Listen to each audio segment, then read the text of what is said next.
Hi, I'm DCRevolution, and welcome to my guide on how to kill one of the Rex Matriarchs. So this guide is going to focus on killing Orikalka, which is the Rex which attacks with melee, and therefore we're going to need to use magic to kill him. Before getting into the guide, I want to just comment that today is actually the day of release for the boss, so the mechanics are still being learned, but here I'm just planning to show what I've learned so far, using both a high level and a budget setup. Now on the first day of this boss being in the game, there is currently a method to kill it involving a safe spot, where you can dodge all of the mechanics. However, it's not currently very clear if this is intended to be an option to kill the boss, or if it's a bug, so I'm not going to discuss that in this video. So on screen now, I'm showing the equipment setups that can be used to kill this boss. Like I say, you want to use magic, as that's the weakness that the boss has. If you want to use more of a budget setup, I've gave the example of using Ganodermic with a chaotic staff. Here I've got a look of the dwarves, which can of course be swapped out for a less expensive ring. I've got a rune pouch, which contains runes to cast your best fire spell, plus nature runes so that you can use Entangle. I'm also using the mage fight killing cape, as well as a dragon rider amulet. In the inventory, I've got some super restore flasks, and these are just used to renew prayer points.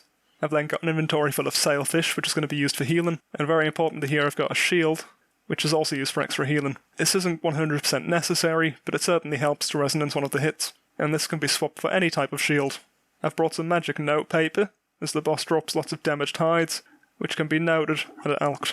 And then finally I've got a ring of vigour, so if I use an ultimate ability, I can keep some of the adrenaline. Normally it also includes some overloads within the inventory, but as it's currently PVM week, there's an Elder Overload Golem available within the PVM hub, and he gives you a full Elder Overload buff for 1 whole hour.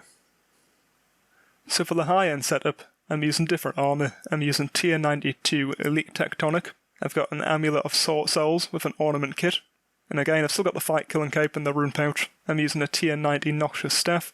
I have Cinderbane gloves, which can apply poison damage, as well as giving good bonuses on all stats. And I've got Hailfire boots, and still a look of the dwarves.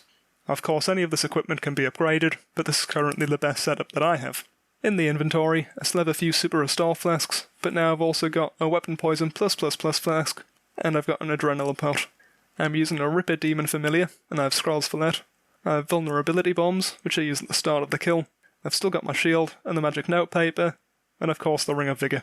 Of course, auras can also help to speed up your kills.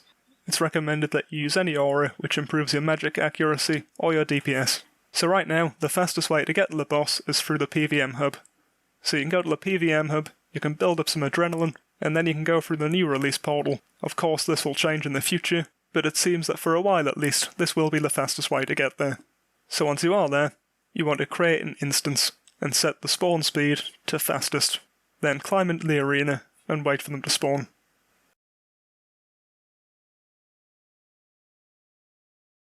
So I'm first just going to show a few of the mechanics on screen and discuss how you can deal with them. This will be quite brief, and they'll go into a full kill with a live commentary, and I'll show that at the end. So the boss has two main mechanics which you need to be aware of. The first of which is its freeze and attack. When the boss first starts attacking you, it'll first hit you with 3 melee attacks, and then the 4th attack that you hit with is the mechanic. This is a magic attack, and so you can prevent damage from this by switching to your shield and using resonance.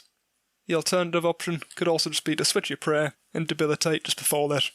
After the attack hits you, you'll then go into a frozen state, and this really slows down your ability cooldown. Without using the safe spot, it seems that you can't avoid this attack. However, you can just wait 2 more auto attacks, and there's a way to cure it. So following the mage attack, you hit with 2 auto attacks. The first is a melee attack, and the second is a magic. So again, you can pray flick these attacks. Then you put your melee prayer back on, and just as the Rex starts to turn around, doing a full 360, it'll spawn some volcanoes from the ground. For these you want to make sure you're protecting melee, and if you can, use devotion and stand on top of the volcano, and this will clear the freeze, and also give you maximum adrenaline. If you weren't able to activate devotion, you want to run away as fast as you can, as standing on these volcanoes deals very heavy melee damage, and it's enough to kill you in a very short space of time. Now if you unfroze, you've done everything correctly, and the rest of the kill's quite straightforward from here. You just need to watch out for the Rex doing that 360 and spawning the volcanoes, but after you unfroze, you don't want to stand on them again, so if you're near them, you can just run away to avoid taking damage. So the second mechanic is very easy to deal with. So here I'm going to talk through a live kill. So before I start, I'm going to attack the Elder Overload Golem in the PVM hub to get my 1 hour Elder Overload boost. I'm going to use an Adrenaline Crystal to build up some Adrenaline before the kill. Then I'm going to step through the portal. Here I can create a new instance and set the spawn speed to fastest. Well, I've already got an instance, so I'm just going to rejoin my last one. I'm going to start stalling the Adrenaline, and I'm going to climb over this wall into the arena. Now that I'm in the arena, I wait for the bosses to spawn. So I'm going to cast a Combust straight away. Then I'm going to run away slightly, and I'm going to cast Entangle to try and bind the boss in space. That failed, but that one didn't. So, also throw in Vulnerability Bomb, and I'm going to get my Ripper Demon to attack the boss. Now I'm literally just working through my thresholds. Other options here would be to start with an ultimate. I could use a Sunshine followed by Adrenaline Pot and then work my way through my thresholds again. But now the boss starts moving, so I've got to protect melee on, and I'm going to count the attacks. This is the second melee attack that I've been hit with. And that's the third, so I know that the next one's going to be the magic attack, which will freeze me. So I switch to my shield and resonance for the heal.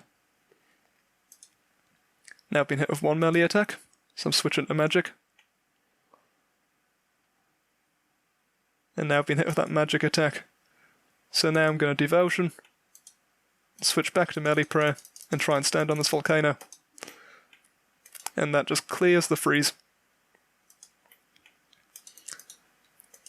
Then for the rest of the kill, I just keep doing DPS, and I'm going to protect from melee. And just avoid the volcanoes which would appear when he spins around like that. And that's really all there is to the kill. There's not much more to it.